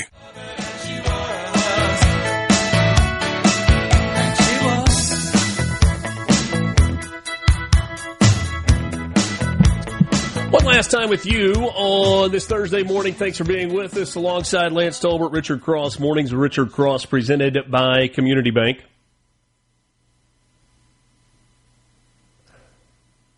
On the legalized mobile sports betting, here's my issue. Yes, there are reasonable concerns.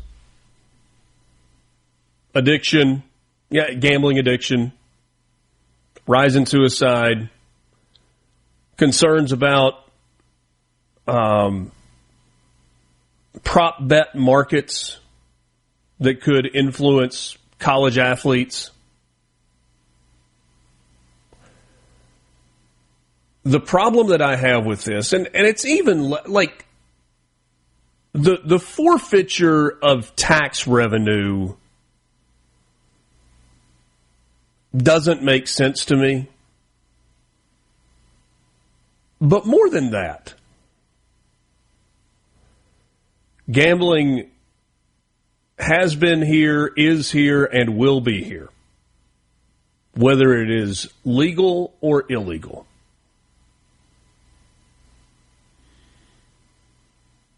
There are people that responsibly want to bet on college football, want to bet on the NFL, want to bet on basketball, baseball, whatever. But they're not going to drive 2 hours or 3 hours or an hour or even 30 minutes to a casino just for the thrill of placing a bet. There has been a suggestion that any outside companies, DraftKings, FanDuel, etc., would be required to partner with Mississippi-based casinos. They couldn't just go it on their own in Mississippi. That idea has been pushed back as well. And while, yes, those potential side effects do exist, those side effects exist with what we have currently allowed to be legal. And the idea that, well, okay, it's not going to create jobs. It's fair, I suppose. Not everything the legislature enacts creates jobs in Mississippi.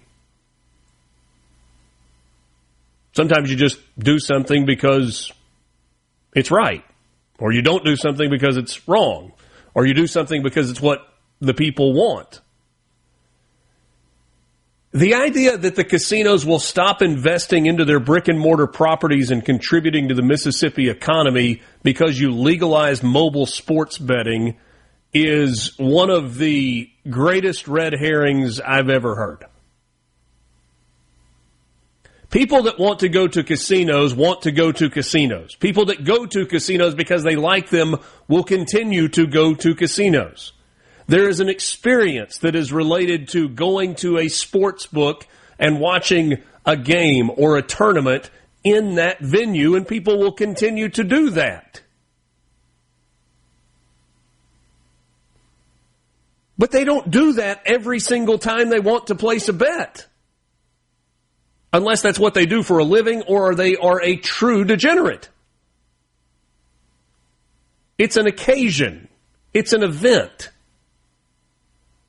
But saying, hey, it's fine for you to drive to your local casino and place your sports bet, but you cannot be trusted to do this in the privacy of your own home, from your office, in your car, sitting in a porta potty. I don't care where, but to say that, it's okay because all of these big casinos have contributed a lot of money to Mississippi's economy.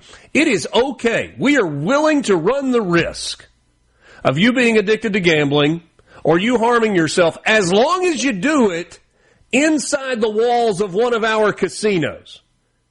But if we make it more convenient for you and it causes you to do it more, now we're concerned about your mental health, your financial health, and your well-being. That is disingenuous. It's disingenuous. I think most of you listening know that I like the Lieutenant Governor. I like Delbert Hosemann. I make no apologies for that. I know not everybody does. That's fine. But on this particular issue, he and I disagree vehemently. And I think his argument about mental health and suicide rates is disingenuous. I think that is a convenient argument to say, no, we don't want to do this because casinos, gaming companies have contributed so much to Mississippi and have contributed so much to a bunch of politicians that are elected. I think that's the root of this. It's not about mental health. It's not about suicide rates. It's not about financial ruin because people have the ability to do this already and we have no problem with it. But when we say, we want to do this on our own, on our time, without having to drive. Shallow argument. And the gaming commissioner and the chair of the Senate Gaming Committee has already said, and it's already there with prediction markets. Thanks for being with us. Have a great Thursday. A SuperTalk Mississippi media production.